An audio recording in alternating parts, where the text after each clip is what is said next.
What's going on, everybody? Welcome to another edition of Where I Come From, where the only requirement is to be where I come from. It is I, Mr. Tone Deaf.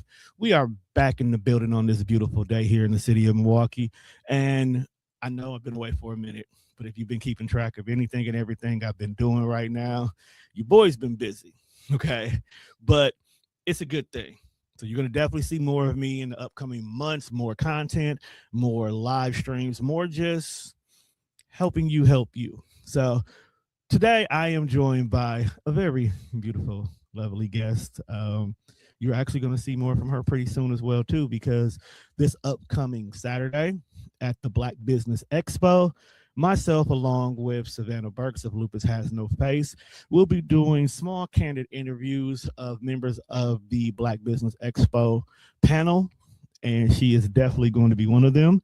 So this is going to be a very interesting. But before we even get there, we're going to have a nice little conversation about who she is and what she has going on. So let's go ahead and let's start with you introducing yourself. Hi, my name is Kanini McDaniels. I am born and raised right here in Milwaukee, Wisconsin.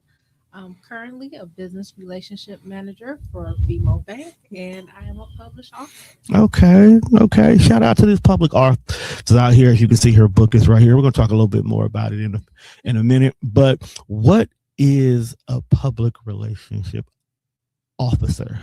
A business relationship manager? Yeah, business. I'm sorry. Y'all got to understand, I have been moving and grooving, and yeah. No problem.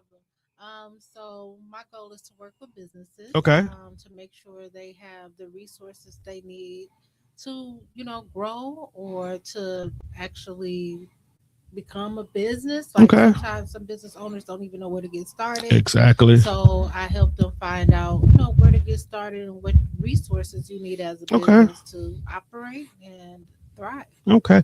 What are some of the most common resources you are starting to see that a lot of these small businesses are not having in the beginning? So first off, in the beginning, they don't even have a basic business checking account. Okay.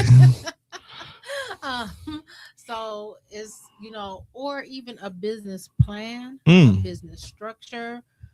So a lot of businesses that start now, you have a great idea, right. but you don't have the structure Right. behind it. You don't have a plan behind it. And even just so starting off with a basic business checking account is important, That right? is definitely important. Starting off with it, making sure you have your EIN, your LLC. I tell a lot of business owners because sometimes you start off in one direction and then you may need to pivot in another Right. direction if you see that direction is going to be more beneficial. So sometimes I say when you start off, make it vague. Jones Enterprises, Jones Investments. Right. That way, when you start to decide exactly what direction you want to go, you can still keep the business Okay. and you can just grow it in the direction you need to go. That's Um, I tell a lot of business owners too, get the LLC started. So one thing that we look for in banking is time in okay. business. Right. So you gotta have that's the first thing we're gonna look at. So you gotta get the time in business established. Okay. And that's very important. Some people are like waiting for, I don't even know what you're waiting for. Just They waiting for the moment. just They waiting wait for for the the moment. product. They're waiting for it to be able to go out there and says, "Hey, I can sell you this right now." Right. But a lot of people, like you said, a lot of people don't understand time is important, especially when it comes to business credit. Yes. Our people are just now getting pretty knowledgeable about personal credit, and a lot of people don't understand business credit, even though it kind of behaves in the same way. It's also a little bit different. Like you guys, well, not say you guys, when it comes to loaning for business credit, there's a few things they lean and care more about than you would with personal credit, and time in business is one of those. So not the time you opened your doors for your store and started selling your candles you made, but the time you established the business. So that makes a big difference. Because I have some resources Okay. that can give you funding, but they can't give you funding if you've been in business less than 2 years. Sometimes they Mm. don't even look for financials. You can use stated income, Mm. but because you haven't been in business 2 years and literally being in business 2 years on paper, right? Right. As far as like you had this established and registered with DFI Okay. for a number amount of years, they can't do anything. You Okay. know, so there's some businesses that will work with startup, like some organizations that will work Right. with startups. That was going to be my next question. Um, but also too, you know, again, I can't stress enough, get it established. Yes, definitely. So I'm glad you brought that up about startups. So you're telling people, hey, get your business established. 2 years is when a lot of lenders or donors or grants will look at that. But what if you haven't done anything financially during that 2 years? So you don't have things like tax returns or income. Everything is projected. Will that hurt them? No, not Okay. at all. Again, it depends on the organization. And some organizations will support you even though you haven't started making money yet. Okay. You know, sometimes it takes time to put things in place to get to the point where you can start making money. Okay. And they understand that. Right. Also, too, you know, you got to have a plan. So, a lot of times you got the business started, but you haven't tweaked out all the plans and the structure. And Right. that takes some time, and It we're okay does. with that.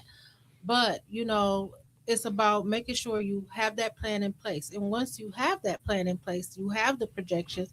We know how you're going to make money. We know how you're going to manage your expenses. That part can help you get the funding. Okay. But again, you got to have it Right. established. So this is a question me and you talked about before, Mhm. but I want to go ahead because I know it's a big issue with a lot of small businesses. What about those businesses that pay for everything out of their personal pockets? No, put the circle and the line through it. No, Okay. absolutely not. Stop commingling your funds. Stop it. Can It's you bad. explain for those who don't know what commingling means? Commingling your funds means that you are having your business and your personal together pretty much. So basically, you're getting money from the business, but it's coming through your personal account. You're using Cash App, you're using a Zelle, but they're attached to your personal account. So you're collecting these funds in your personal account, and there's no distinguish. So let's just say sometimes I have a lot of hairdressers Right. that do this. You're doing hair. You got a bit, you got a name for the business, Right. right? You even got an LLC and an EIN number, but you're collecting all your funds through your personal account. And the problem is with that is very hard for financial institutions or people who want to give you money to basically determine your cash flow when you Right. have everything intermingled with your personal funds. So for those Cash App based businesses, because at one point in time, I tried to completely remove myself from Apple Pay, Cash App, any of those things. But unfortunately, my clients, that was their method of conveniency in regards to it. Do you think in these particular cases, we should establish business based programs? So, like for an example, with Cash App, you can create a business Cash App instead. So even though let's just say they haven't gotten a business account yet, right? They're still using their own personal account, but the Cash App is considered business. Would that still be considered commingling? Or okay, I'm asking questions. Ask people who experience it because I know a lot of people are like, well, my Cash App says businesses, so no. Because the name on the account is your personal name. Gotcha. You have to have a business account. I just cannot stress that enough. And I'm not saying that because I work for a bank. It's so, for example, I'm in business. I do a lot of business loans, right? Right. Which we And gonna talk one of these days yeah. because I needs the money. And nowadays, Right. when we are looking to establish cash flow, right, we want your business bank statements. Okay. Okay. So we're looking at the money coming in and the money coming out. Are you then in the negative every month? Do you only have $1 balance left at the end of the month? We want to know what that balance ends with at the end of Okay. the month. What expenses are coming out of that account? What how the money is going into that account?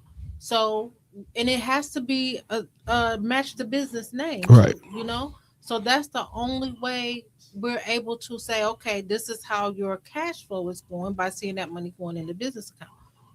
If it's going into your personal account, we can't really use that and tie it to the business. Gotcha. And also, too, you need to be able to show a clear distinction between being able to pay your bills and business expenses. Okay. You're paying the business, you're paying your personal bills with the business money, and then like in your business expenses too. That's another reason why you don't want to commingle funds. You Right. want to be able to show if I'm going to take on more debt for my business, my business can afford it. Gotcha. And if you're commingling the funds, we can't tell if you using, you using the business money to pay your personal bills and taking your personal money to pay your business bills, and it's just Right. commingled. So I have a question, and it just came in my mind. What about individuals who are DBAs? Or for those who don't know what that means, doing business as. So we do have some individuals who may have a small entrepreneur business, but instead of, they're still using their own EIN as their social security number, but they're doing business as instead. How would those individuals be able to separate the two? Because when it goes to looking for business loans and stuff like that, it's technically still their social security number. That is correct. So one thing I would say is still establish a business account for the DBA Okay. to show that these are the funds that I'm doing business as in this, in this area right here. Right. This is how I'm doing this.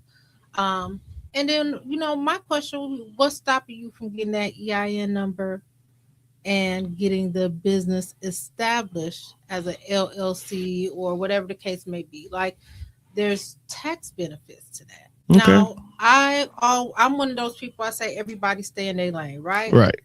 You let the experts be the experts. So go to a tax accountant, get an accountant, get a business lawyer. Make sure you understand structure and go to the experts.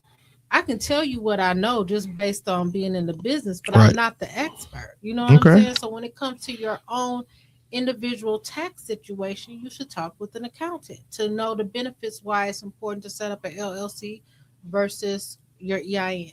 You also, and one thing I can tell you right away is liability. Right. Liability. If you're going to be doing business under your under your own social security number, anything that happens with that business gonna fall. It's gonna affect your personal assets. This is because true. You have it all together, and now the liability is on you Right. under your social. So that's And I had to learn that because when I first initially started TDR, I did it as a sole prop because at the time it was only it was just me. I didn't have no partners. I didn't have nobody else. So I didn't see the reason for it to be an LLC when everything is falling back on me too. Like it's coming out of my own pocket in the beginning. I'm paying the monthly subscription fees. I'm buying the equipment. So I did everything as a sole prop. But then when the housing market became a little bit of issue and my actual personal credit got affected by it, my business lending got affected by it. Like people would look at that and be like, well, your score is this, so we can't do nothing. It's like, but this is for business reasons.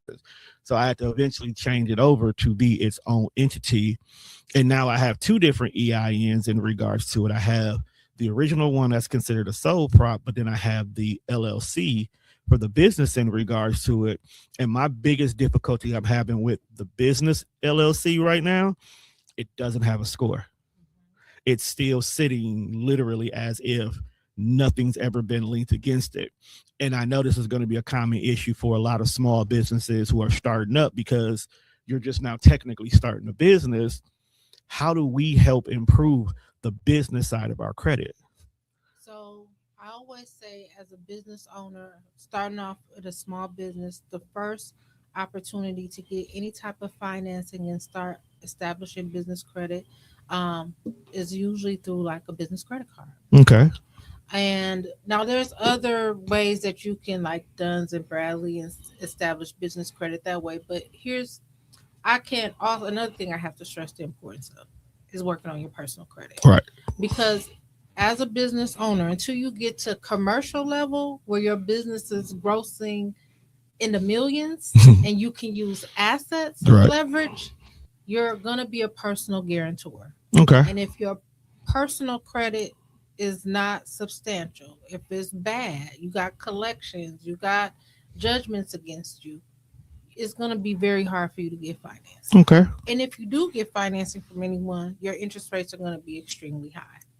So I always say work on your personal credit. Your personal credit is your resume. It's your financial resume. It tells us how many jobs you had, where you lived, how you're managing your personal credit. Because believe it or not, from what I see, people who manage their personal credit poorly is going to manage the business financing poorly as well. Okay.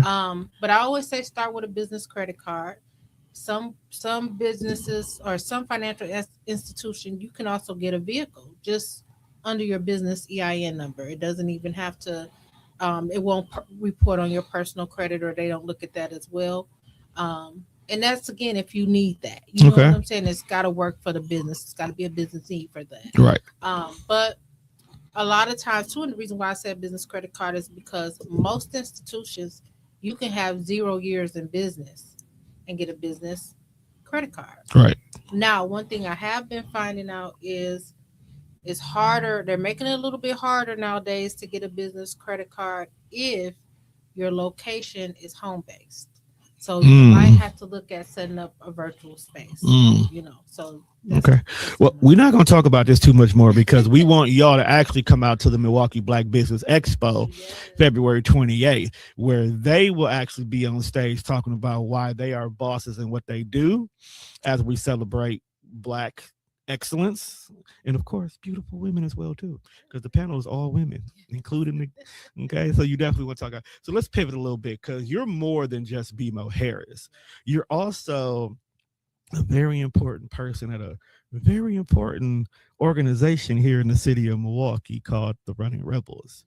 Tell us a little bit about what you do in regards to that. So I am on the board of directors for Running Rebels. Okay, that's what I'm talking about.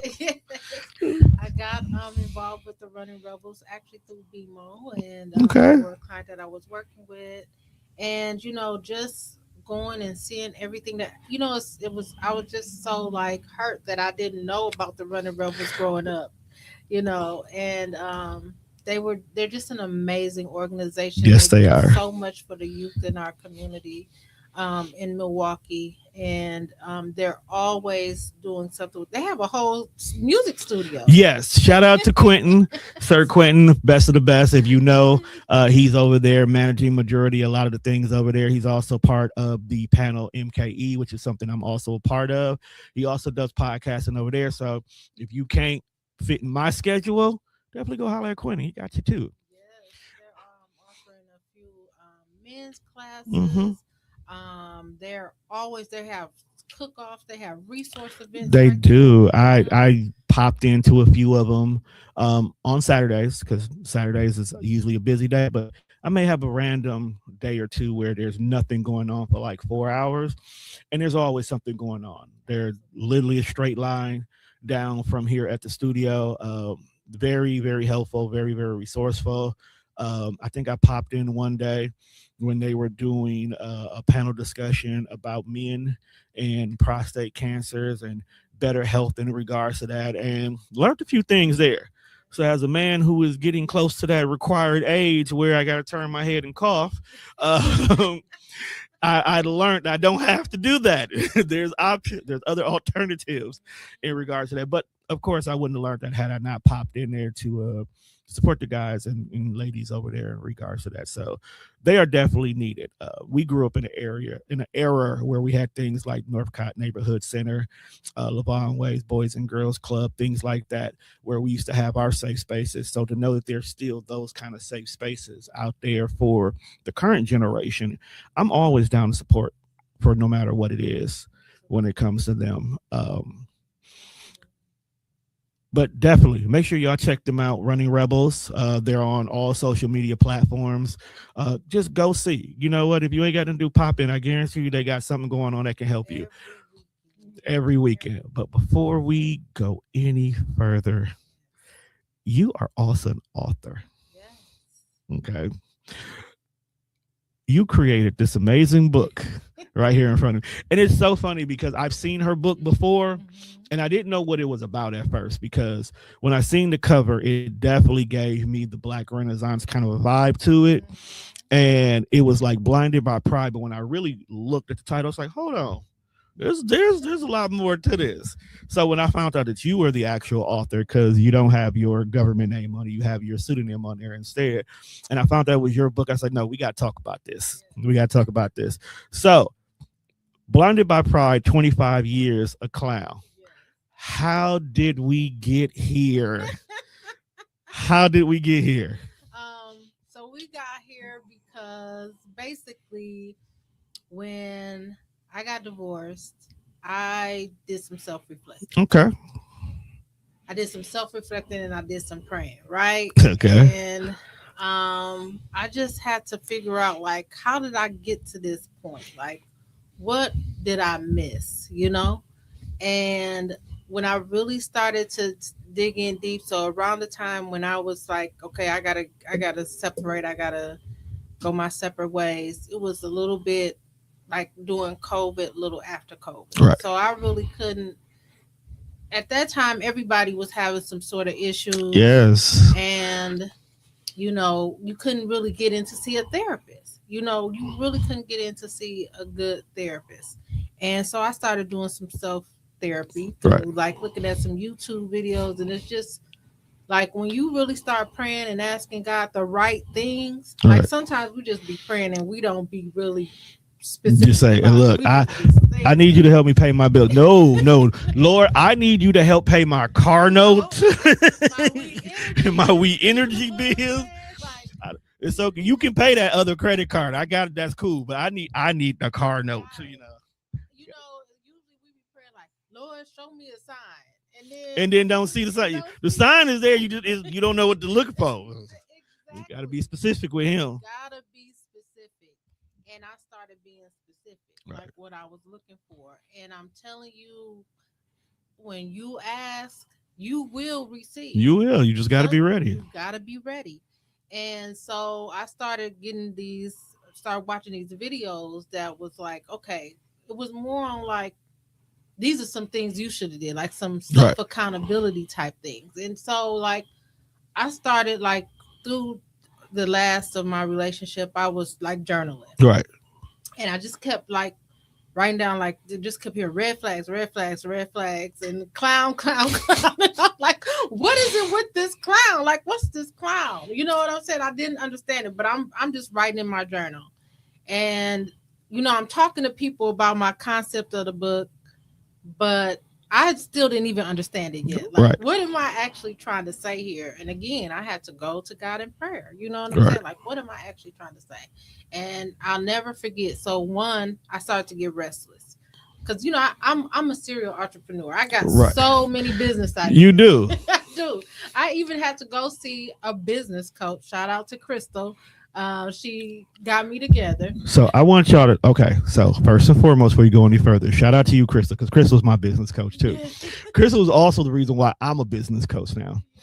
So in one of our sessions, while we were unpacking my stuff, and I'm sitting here just running through, and because I'm a serial entrepreneur as well too, and I was like, you know what? I should just, I'm thinking about becoming a business coach. When I tell you, the minute I told you that, Crystal literally stopped the middle of the session, was like, thank you. I've been trying to get you to this point the whole time. Okay, now let's unpack. Let's get this together. So like at least the next 2 or 3 of our sessions was just literally about what does business coaching looking like, and she was like, shout out to you, Crystals, like for real. Like if you can't, first of all, book me snacoaching.com. I'll get you together. But if you can't get a hold of me, Crystal will get you together Yes, because she's my business coach. Okay. yes, she got. You know what? It's so funny because I went to her like, "Hey, I can use you to help other businesses," and I ended up being the person she helped. I was a part of the Rise MKE program. I was the ninth class, and part of that we were given mentors and stuff like that. So when they were pairing up all the different mentors and whatnot, because of the nature of my business, I didn't know what or who you could possibly pair me up with that I could learn from. But when they gave me a business coach instead, I was like, yeah, see, whatever it is I had to pay for this Rise program, this alone right here was worth it. And I also had been a part of the Sherman Phoenix cohort when they first started doing that. So I technically had classes for Sherman Phoenix and I had classes for Rise, and she ended up being both of them. She ended up being the same person for both of them. So we had a nice series of sessions that look. Crystal, I'm calling you tomorrow.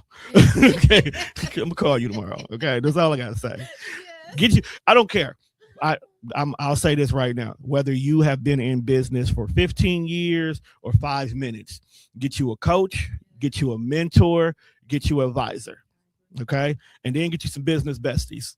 Okay. Like-minded individuals. like-minded individuals, when I tell you, regardless of whatever you're going through, having those four different things will make you will never feel like your business is failing. You'll never. Back to this book. Yeah, I'm sorry. the God, book. we had to plug. Okay, We had to plug. We had to plug our coach. Okay. She's great. She's awesome.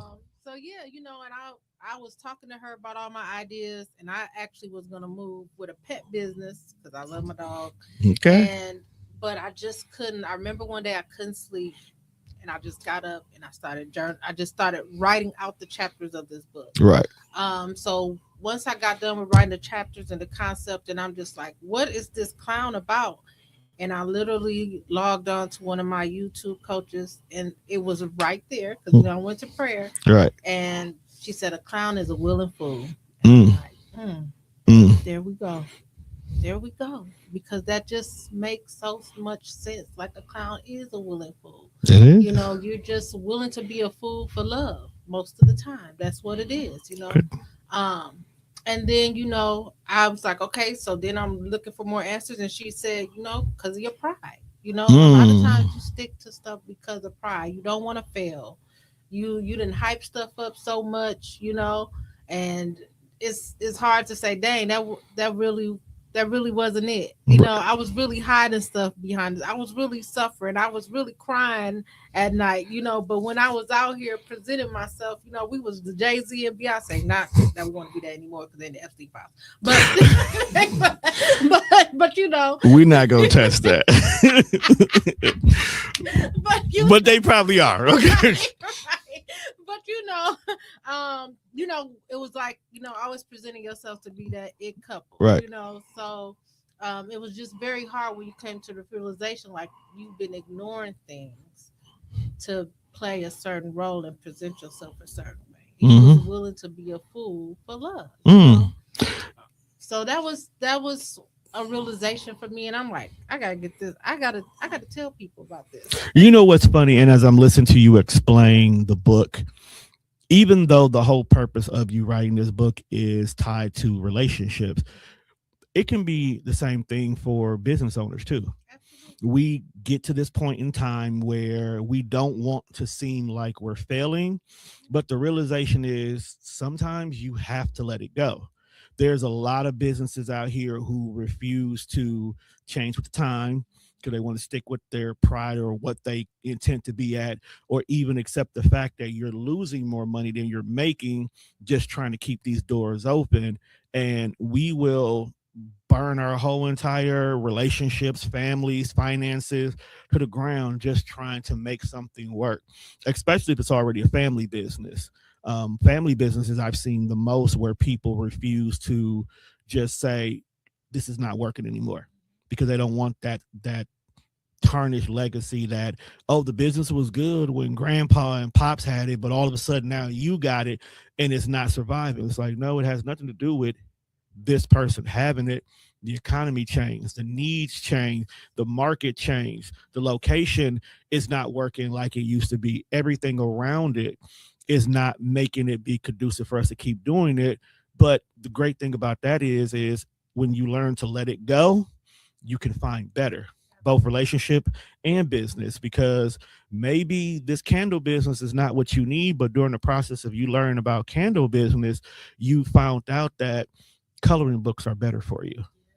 Coloring books are more sellable. Now you have a different market. It's still relaxation. That's the whole reason why you wanted it. But now you can sell it to people who work in call centers or to children's or to nursing homes. Like now it's broadened. So now pivoting sometimes could be the best, which brings up coloring books.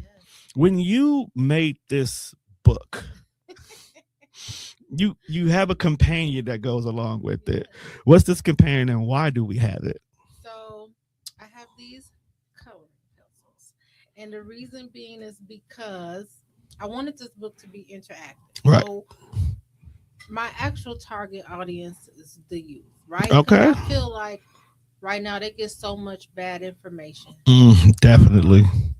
And they don't really, who's guiding them, right? Right. Unfortunately, my age group, we still in the club. Look, I feel judged because I was just there last night, but that was for a different reason. Different reason. I mean, I It was go still through it. business. Right. I mean, we're trying to pivot to the loud, Right. but we're still living our lives, Right. right? And so if you're still trying to figure it out and they trying to figure it out, who's leading who, right? With the youth, it's not who's who.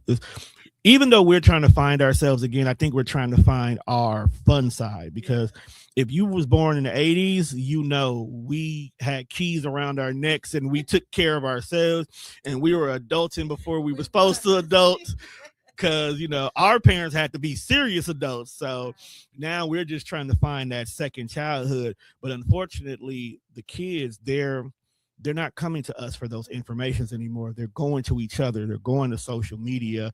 They're going to television, unfortunately, particularly YouTube University. Hold up. First of all, YouTube University is good if you know where to look, okay?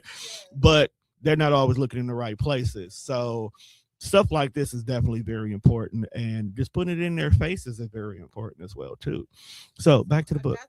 I wanted it to be interactive. Okay. So basically, there's a picture of a clown in the book, and each chapter is associated with a piece of the clown face. Okay. So, in each chapter too, there's self-reflective questions. Okay. So I always say, if you answer the self-reflective questions honestly, you should be able to identify if the clown is you. Because as you're writing these questions, depending on what you answer, you put a nose on the clown, or the wig on the clown, or the face on the clown. You just got to see how much of the clown you've been, And part of that is, okay, once you've done the self-reflection and you realize, okay, I'm doing this, I don't have any boundaries, or I'm enabling this person to do these things to me, because your person good can only do what you allow them to do. Right? Exactly. Then the point is to take that information and pivot. Be better about that. I always say too, just with this book is, again, it's not just for relationships. I feel like it's for any ship. Any ships. Because sometimes family. Oh, definitely family. Friends. That's a whole nother show. We have one thing I think I suffer from is blind loyalty. You know what I'm saying? I'm loyal to a fault. Like, it's dragging me, but I'm still loyal, So right. And just learning how to pivot from that, even sometimes with family. Sometimes you gotta let certain family members go because they're just not here for you. You just blood. That's right. It. But everything else is you wouldn't, if this person wasn't your blood, you wouldn't even have anything to do with them. This is true. So I just feel like it's for any type of shit. Political. This may not be your candidate. I'm glad you said that. And I know we getting ready to start moving into this political race situation real soon. But Black people, you do not have to only vote Democrat just because. Please do your homework on your candidates. Sometimes the person that's in that red category is actually for you. You just not hearing what they saying because the blue people is lying a little bit harder to you. Please do your homework on your candidates. Stop voting just because grandma voted blue. Go and vote based off of what fits the needs of what you have. I am being dead serious about that. And don't just vote for people because they Black. Because look at what they talking about first, okay? Yeah. Listen to them a little bit harder, but don't vote them just because they Black. Yeah. Because all skin folk ain't kin folk. But yeah. Oh, and don't vote for Trump, period. Like, I don't care what side he pop on. Just don't vote for him. Okay. Well, you know what? So, and I say that because, like, one thing I talk about in this book, right, is like, so the first chapter is boundaries. Right. Which is very, very, very important because once if you don't have any boundaries or your boundaries are lax and people cross your boundaries and you just, the rest of it don't make no sense. The rest of it is just, it's not gonna work. It's not gonna work. Right. And then I talk about family history. So let's just say you look at the history of someone like Trump and the family he come from and his background. Like, a lot of times when we get in relationships, we don't spend enough time digging into someone's background and where they come from. Just where I come from, right? You don't even look at where people come from Right. because you have to understand that this is where they're taught love. This is where they're taught hate. This is where they're taught how to manage their emotions. Mm-hmm. Maybe dad just walked out and this is It's how he dealt with stuff. He went to the store for 10 hours and and then came back like everything was okay or whatever. grocery shopping for 10 Grocery hours is shop. crazy. Just that. And then I talk about friends, like Hmm. the circle. A person's circle is important too Very. because it says a lot about you. So just like we don't spend a lot of time digging into people's background. And I just feel like if you looked at somebody like Trump and you really didn't like just ignore the red flags. And side note, little red flags are red flags. Still red They're flags. still red flags. I think like a lot of times too, that's the other thing. Like when I put 10 red flags, I didn't put 10 little red flags or 10 big red flags. No, red flags is Red red flags is red flags. flags. And a lot of times we let the little red flags go by. Mm-hmm. And then like, oh well, that's not too bad. We make excuses, like no. I have a chapter in there that's about self-deception. Like a Mm. lot of times we are deceiving ourselves into believing. Ain't nobody told you to believe that. You told yourself to believe that. Mm. You're making the excuses in your head. This Right. person is showing you who they are. They said it. Just like I hate to say it, Latinos for Trump. He told you. He told you what he was gonna do. Okay, y'all made a song and everything. It's a bop. But y'all made the y'all made the song. and then look. That is, well, I've come to realize I had to do my homework because when he won, my first thought was America is still racist. Mhm. And then my second one was America's not ready for a woman to be in charge. But when I looked and seen that the majority of the ones that voted in his favor were Latino men, followed up behind with Latino women, I had to look at it differently. It's like, nah, it's a cultural mindset. Right. It's a cultural mindset that they're felt to believe that that mentality is the norm. So therefore, putting that in position, then something that's serious change, that's just not what they're gonna do. Which now he's an idiot doing idiot things. I thought people learned the first time he did idiot stuff. We shut down for a whole 2 weeks, and then the world ain't been right since. My business grew, so thank you, Trump. Yeah. But that's a whole nother story. If he wouldn't have been stupid. But it's a cultural thing, and unfortunately, America, when it comes to politics, we're so don't talk about it, that bad decisions that the country makes as a whole happen. I feel like we do need to talk about politics more.